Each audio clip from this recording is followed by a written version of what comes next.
रामपुर गांव में एक पुरानी हवेली थी। उस हवेली में रहने वाले राघव की मौत को अभी 1 महीना ही बीता था।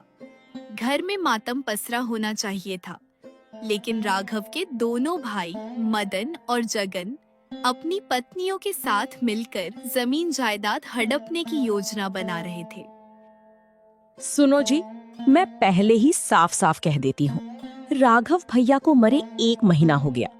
अब इस घर में उस मनहूस सावित्री और उसकी बेटी काजल का बोझ मैं और नहीं उठा सकती।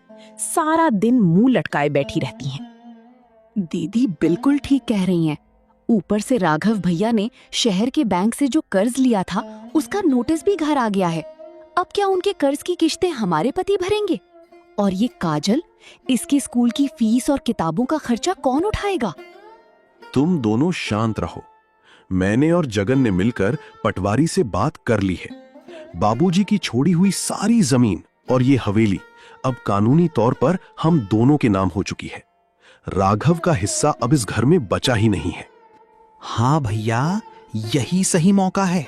अगर आज हमने सावित्री और उसकी बेटी को इस घर से नहीं निकाला तो कल को वो पंचायत में जाकर अपना हिस्सा मांगेगी। वैसे भी राघव के इलाज में हमारे बहुत पैसे खर्च हुए थे। अगले दिन सुबह सुबह रीना और सुमन सावित्री के पास जाती है।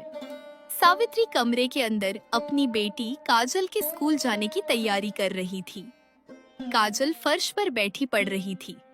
काजल की आंखों में अपने पिता को खोने का गम साफ दिख रहा था। तभी रीना और सुमन दरवाजा जोर से पीटते हुए अंदर घुसती हैं। बड़ी आई नवाबजादी। बाप मर गया और इसके नखरे देखो, स्कूल जाने की तैयारी हो रही है। अरे ओ सावित्री, उठ और अपना ये बोरिया बिस्तर समेट। अब इस घर में तुम दोनों का दाना पानी खत्म हो चुका है। दीदी, ये आप क्या कह रही हैं? अभी राघव को गए 1 महीना ही हुआ है। मेरे पास ना कोई ठिकाना है और ना ही पैसे। मैं अपनी इस छोटी सी बच्ची को लेकर कहाँ जाऊंगी? मुझे घर के किसी कोने में पड़ी रहने दीजिए। मैं आपके घर का सारा काम कर दूंगी।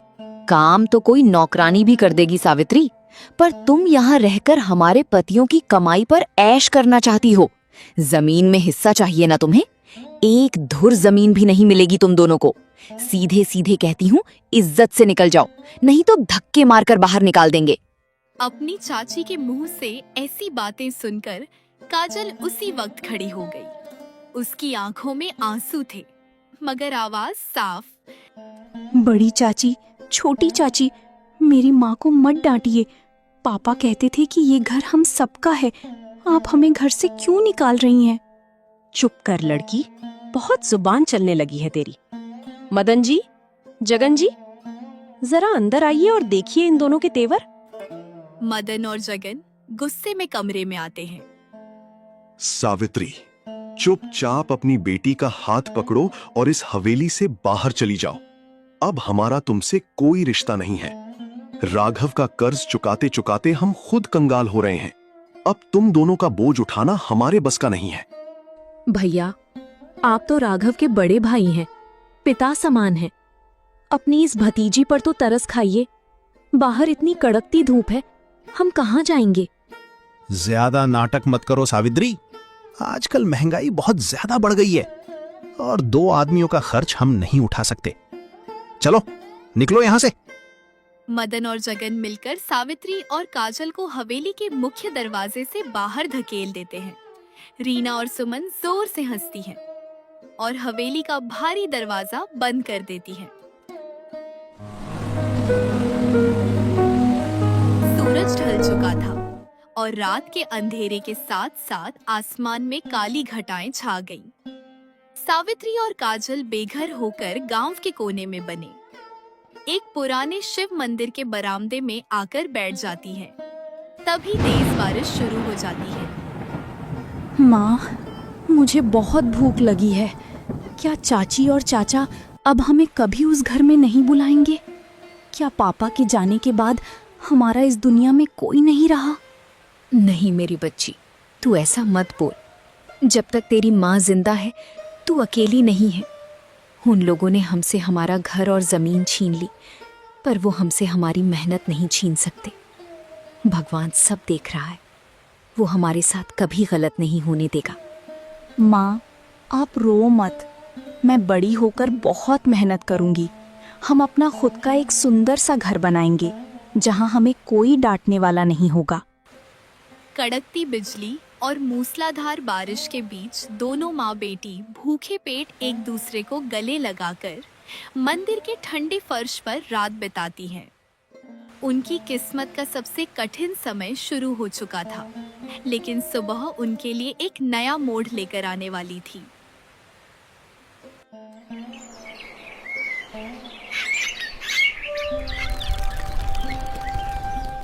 रात की भयानक बारिश थम चुकी थी। सुबह की पहली किरण के साथ ही गांव के एक अकेले रहने वाले बुजुर्ग रामशरण जी मंदिर में जल चढ़ाने आते हैं। फर्श पर भूखे प्यासे सिमट कर सोई हुई माँ बेटी को देखकर उनका दिल पसीज जाता है। अरे बेटी उठो, तुम दोनों इस ठंडे फर्श पर भीगे कपड़ों में क्यों पड़ी हो? और इस बच्ची को देखो, ठंड से थर थर कांप रही है। तुम किस घर की बहू हो बेटी? बाबा प्रणाम। हम बेघर हैं। मेरे पति राघव का 1 महीने पहले देहांत हो गया, जिसके बाद उनके भाइयों ने हमें फूटी कौड़ी दिए बिना आधी रात को हवेली से निकाल दिया। अब इस दुनिया में हमारा कोई ठिकाना नहीं है बाबा। राम राम। दुनिया में इतनी हैवानियत बढ़ गई है, साफ नियत वाले रास्ते पर आ गए और पापी हवेली में राज कर रहे हैं। सुनो बेटी, मेरा इस दुनिया में कोई नहीं है। गांव के किनारे मेरा एक छोटा सा पक्का मकान है। अगर तुम मुझे अपना पिता समझो तो चलो मेरे साथ। कम से कम इस मासूम बच्ची को एक सुरक्षित छत तो नसीब होगी। माँ, चलो ना। दादाजी बहुत अच्छे हैं। मुझे बहुत तेज भूख लगी है माँ। बाबा, आपने इस बेसहारा को तिनके का सहारा दिया है। मैं आपका ये एहसान जिंदगी भर नहीं भूलूंगी। रामशरण जी माँ बेटी को अपने घर ले आते हैं। सावित्री नहा धोकर रसोई संभालती है और घर में बचे हुए थोड़े से चावल, आलू और मसालों से एक साधारण सा खाना तैयार करती है और फिर वे सब मिलकर खाना खाने लगते हैं। लेकिन जैसे ही रामशरण पहला निवाला मुंह में लेते हैं, वे हैरान रह जाते हैं। वाह बेटी सावित्री, वाह! मैंने अपनी पूरी जिंदगी में ऐसा स्वादिष्ट खाना कभी नहीं खाया। इस साधारण से आलू चावल में तुमने ऐसा क्या डाल दिया कि उंगलियां चाटने का मन कर रहा है? तुम्हारे हाथों में तो साक्षात अन्नपूर्णा का वास है। दादाजी, मेरी माँ जब भी खाना बनाती हैं, पूरे प्यार से बनाती हैं। पापा भी हमेशा माँ के हाथ के बने खाने की बहुत तारीफ करते थे। बाबा, आप लोगों को पसंद आया? मेरी मेहनत सफल हो गई। अब मैं गांव में कोई छोटा मोटा काम ढूंढूंगी ताकि हम आप पर बोझ ना बने। बेटी, तुम बोझ नहीं, मेरे सूने घर की रौनक हो। और इस हुनर के होते हुए तुम्हें किसी के आगे हाथ फैलाने या मजदूरी करने की जरूरत नहीं है। कुछ दिन बीत जाते हैं। एक शाम काजल अपनी माँ के पास आकर बैठती है। उसके दिमाग में एक बहुत ही समझदारी भरा विचार आता है। माँ, मैंने एक बात सोची है। हमारे गांव के पास से जो मुख्य हाईवे यानी सड़क गुजरती है, वहां से रोज हजारों ट्रक और गाड़ियां निकलती हैं। वहां ड्राइवरों को अच्छा खाना नहीं मिलता। क्यों ना हम वहां सड़क के किनारे एक छोटा सा ढाबा खोल लें? आपके हाथ का स्वाद चखकर सब दौड़े चले आएंगे। अरे नहीं काजल, ढाबा खोलने के लिए बहुत पैसे चाहिए होते हैं। हमारे पास तो फूटी कौड़ी भी नहीं है। बर्तनों और राशन का इंतजाम कैसे होगा? तभी उन दिनों माँ बेटी की बातें सुनकर रामशरण हाथ में एक पोटली लेकर कमरे के अंदर आता है। पैसे की चिंता मत करो बेटी सावित्री। ये लो, ये मेरी जीवन भर की छोटी सी जमा पूंजी है। इसे तुम रखो। हम हाईवे के किनारे 4 लकड़ियां गाड़कर और तिरपाल डालकर एक छोटा सा ढाबा शुरू करेंगे और बर्तनों का इंतजाम मैं अपने घर से कर दूंगा। बाबा, ये आप क्या कर रहे हैं? भला मैं आपसे इतने पैसे कैसे ले सकती हूँ? अगर हमारा काम नहीं चला तो? चलेगा माँ, हमारा काम जरूर चलेगा। आप बस चूल्हा जलाओ, बाकी सब मुझ पर और दादाजी पर छोड़ दो। हम सब इंतजाम कर लेंगे।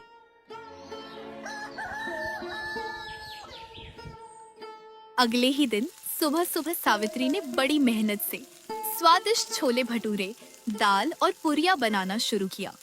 पूरे घर में महक फैला गई और फिर थोड़ी देर बाद रामशरण, सावित्री और काजल ने मिलकर हाईवे के किनारे एक छोटा सा तिरपाल का ढाबा तैयार किया।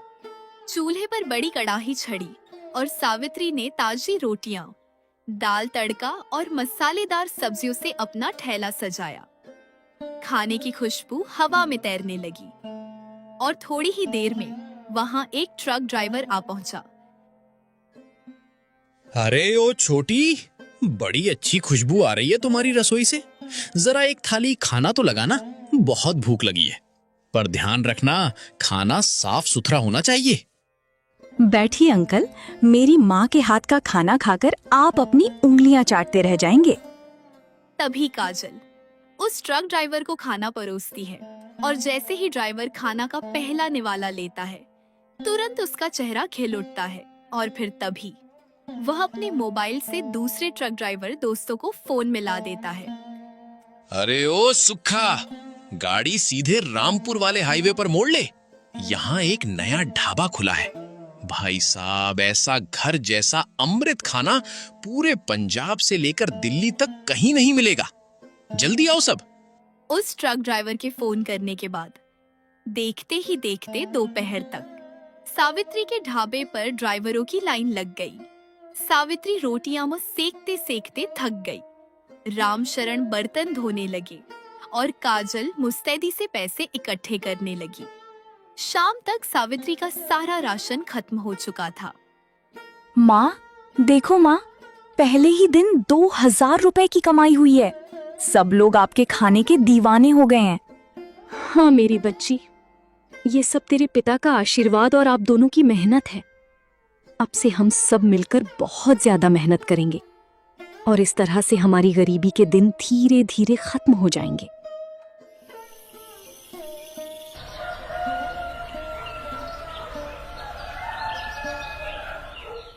एक साल बीत चुका था। सावित्री का छोटा सा तिरपाल वाला ढाबा अब सावित्री वेज रेस्टोरेंट नाम के एक बड़े पक्के ढाबे में बदल चुका था। दूर दूर से लोग वहां खाना खाने आते थे, लेकिन दूसरी तरफ हवेली में मदन और जगन का लालच उन्हें ले डूबा। उनका बिजनेस कर्ज में डूब चुका था। आग लगे इस अखबार को।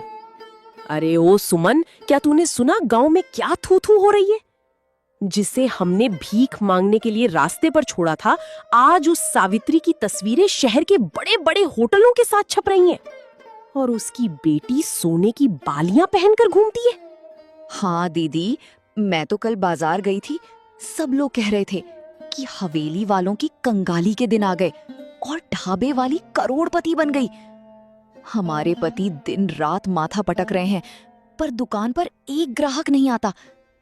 मुझे तो चैन की नींद नहीं आ रही दीदी, कुछ तो करना ही होगा। तुम दोनों का ये रोना धोना बंद होगा या नहीं? बैंक वाले रोज हवेली पर आकर नोटिस चिपका रहे हैं। अगर अगले महीने कर्ज नहीं चुकाया तो हमारी ये हवेली नीलाम हो जाएगी। हाँ भैया, समझ नहीं आता कि उस सावित्री की किस्मत रातों रात कैसे चमक गई। काश हमने उसे जमीन का छोटा सा टुकड़ा देकर यहीं रोक लिया होता, तो आज उसकी पूरी कमाई हमारी तिजोरी में होती। तुम दोनों मर्दों का दिमाग बस रोने में चलता है। तुम लोग चुप रहो। अब मैं और सुमन मिलकर ऐसा खेल खेलेंगे कि उस सावित्री का ढाबा कल सुबह तक हमेशा के लिए सील हो जाएगा और वो सीधे जेल की हवा खाएगी।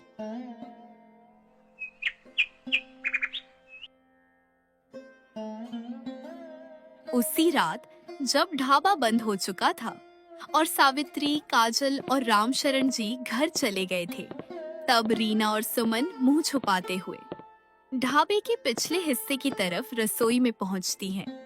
सुमन के हाथ में एक पुड़िया थी। दीदी, मुझे तो बहुत डर लग रहा है। अगर किसी ने देख लिया तो पुलिस हमें पकड़ लेगी। और वैसे इस पुड़िया में है क्या? डरपोक कहीं की, चुप कर।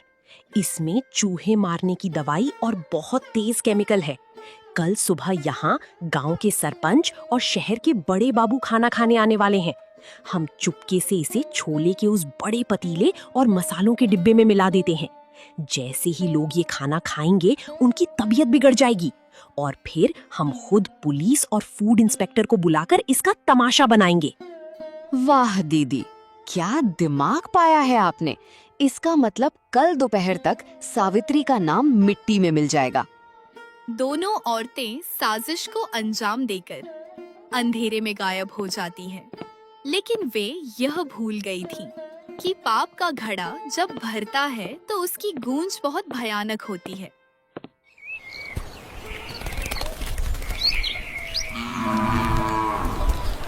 अगली सुबह ढाबा खुलते ही रीना और सुमन ने पहले से ही प्लान के मुताबिक शहर के फूड इंस्पेक्टर को फोन करके बुला लिया था। ढाबे पर ग्राहकों की भीड़ थी, तभी सरकारी गाड़ी आकर रुकती है। रुको, कोई खाना नहीं छुएगा। हमें शिकायत मिली है कि इस ढाबे के खाने में जहरीली चीजें मिलाया जाता है, इसलिए हम यहाँ की रसोई की जांच करने आए हैं। बाबूजी, आप ये क्या कह रहे हैं? मैं तो भगवान का भोग लगाकर ही खाना परोसती हूँ। मेरा खाना बिल्कुल साफ सुथरा और शुद्ध होता है। अरे इंस्पेक्टर साहब, इस औरत की बातों में मत आना। ये चुड़ैल गांव वालों को धीमा जहर दे रही है। जरा इसके मसाले के डिब्बे और छोले की जांच कीजिए, सब सच सामने आ जाएगा। रीना की बातें सुनते ही काजल एकदम से चौंक जाती है और अपनी चाची से बोलती है, बड़ी चाची, आपको कैसे पता कि जहर मसाले के डिब्बे और दाल में ही है? इंस्पेक्टर साहब ने तो अभी रसोई को छुआ भी नहीं है। अरे वो तो हमें शक है, क्योंकि छोले सबसे ज्यादा बिकती है यहाँ। तुम दोनों शांत रहो, मेरे पास ये केमिकल टेस्टिंग किट है। दूध का दूध और पानी का पानी अभी हो जाएगा। फूड इंस्पेक्टर जैसे ही छोले और मसाले में केमिकल डालता है तभी उसका रंग बदल जाता है और पूरे ढाबे में हड़कंप मच जाता है। ये तो बहुत ही खतरनाक जहर है सावित्री, इसे खाकर तो बहुत लोगों की जान जा सकती है। तुम्हें अभी गिरफ्तार किया जाता है। रुकिए इंस्पेक्टर साहब, मेरी माँ बेकसूर है। असली मुजरिम तो कोई और है। बाबूजी ने पिछले महीने ढाबे की सुरक्षा के लिए ये छुपा हुआ कैमरा लगवाया था। जरा इस कैमरे की कल रात की रिकॉर्डिंग देखिए। काजल जैसे ही कैमरे की रिकॉर्डिंग फूड इंस्पेक्टर के मोबाइल से कनेक्ट करके दिखाती है, तब स्क्रीन पर साफ साफ रीना और सुमन छोले और डिब्बों में जहर मिलाती हुई दिखाई देती है। उनका चेहरा साफ पहचान में आ रहा था। यह देखकर पूरा गांव थू थू करने लगता है। धिक्कार है तुम दोनों औरतों पर। सिर्फ जलन के मारे तुमने पूरे गांव की जान दांव पर लगा दी। इंस्पेक्टर साहब, असली मुजरिम ये दोनों हैं। इन्हें अभी जेल भेजिए। नहीं साहब, मुझे माफ कर दो। मुझसे बहुत बड़ी भूल हो गई। मुझे जेल मत भेजो। चुप करो रीना, कानून कोई मजाक नहीं है। तुम दूसरों को फंसाने चली थी, अब खुद जेल में चक्की पीसो। पुलिस रीना और सुमन को घसीटते हुए गाड़ी में बैठाकर जेल ले जाती है। मदन और जगन शर्म के मारे अपना मुंह छुपाकर वहां से चले जाते हैं। लेकिन आज सावित्री की सच्चाई और काजल की चतुरता ने एक बहुत बड़ी साजिश को नाकाम कर दिया था।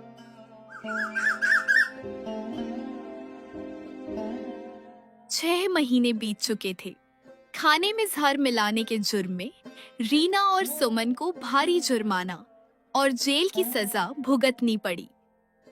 जुर्माना भरने और बैंक का कर्ज न चुका पाने के कारण मदन और जगन की वह बड़ी पुश्तैनी हवेली आज नीलाम हो रही थी। सुनो गांव वालों, मदन और जगन ने बैंक का कर्ज नहीं चुकाया है, इसलिए आज इस हवेली को हमेशा के लिए सील किया जाता है।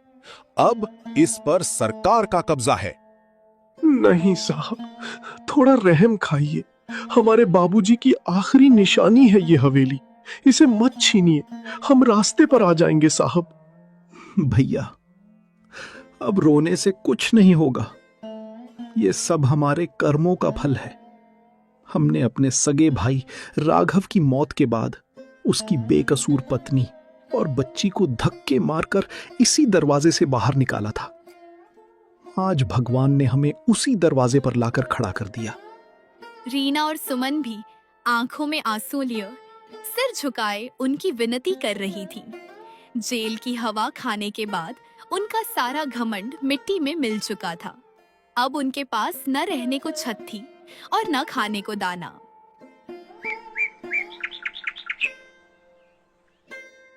रात हो चुकी थी। मदन, जगन, रीना और सुमन चारों बेघर होकर उसी पुराने शिव मंदिर के बरामदे में आकर बैठ जाते हैं, जहां 1 साल पहले उन्होंने सावित्री और काजल को भीगने के लिए छोड़ दिया था। आज मूसलाधार बारिश फिर से हो रही थी। सुमन, मुझे बहुत भूख लगी है। पेट में जैसे आग लगी हो। आज समझ आया कि भूखे पेट और भीगते हुए रात बिताना कितना खौफनाक होता है।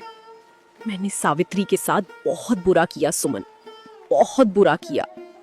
दीदी, हमने तो उनके खाने में जहर तक मिलाया, पर आज देखो हमारे अपने मायके वालों ने भी हमें पहचानने से मना कर दिया।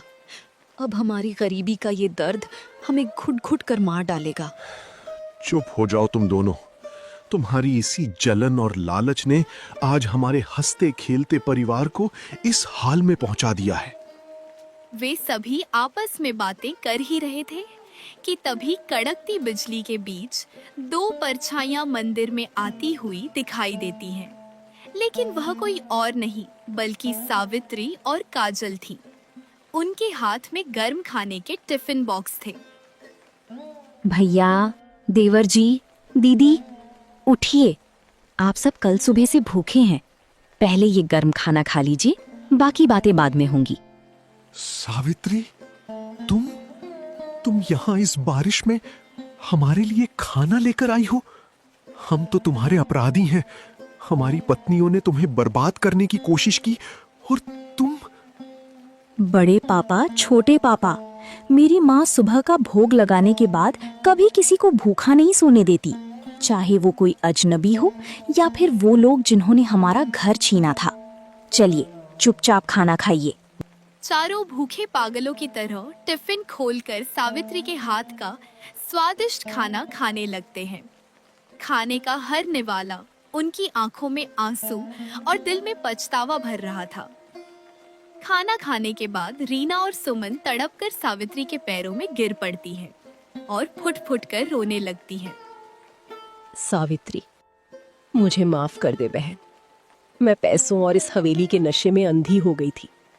मैंने तुम्हारी मासूम बेटी की किताबें ठीकी, तुम्हें घर से निकाला, पर आज तेरी इस दया ने मेरा सारा पाप धो दिया। मुझे माफ कर दे सावित्री। हाँ भाभी, हम बहुत नीच हैं। हमें सजा मिल चुकी है। हम अपनी इस भयानक गरीबी में घुट-घुट कर जी रहे हैं। हमें माफ कर दो भाभी। दीदी, सुमन, शांत हो जाओ। आप लोग पैरों में मत गिरिए। आप मेरे पति राघव के अपने हैं। जब राघव जिंदा थे तो वो हमेशा कहते थे कि परिवार टूट जाए तो इंसान बिखर जाता है। जो हुआ सो हुआ। भगवान ने आप सबको सही रास्ता दिखा दिया। मेरे लिए यही बहुत है। बड़ी चाची, छोटी चाची, अब रोना बंद कीजिए। हमारा सावित्री वेज रेस्टोरेंट अब बहुत बड़ा हो चुका है। वहाँ काम करने के लिए हमें अपने ही भरोसेमंद लोगों की जरूरत है। बड़े पापा और छोटे पापा ढाबे का हिसाब किताब संभालेंगे और आप दोनों माँ के साथ मिलकर रसोई संभालेंगी। अब हम सब अलग नहीं बल्कि एक साथ रहेंगे। सभी के चेहरों पर आंसुओं के बीच एक खूबसूरत मुस्कान खिल उठती है। दोनों भाई और उनकी पत्नियां अब पूरी तरह सुधर चुके थे। वे अपनी भयानक कंगाली के दिनों को भूलकर सावित्री और काजल के साथ मिलकर मेहनत और प्यार से अपना जीवन बिताने लगे। माँ बेटी के अटूट हौसले और स्वादिष्ट हुनर ने उनकी किस्मत को हमेशा के लिए चमका दिया था।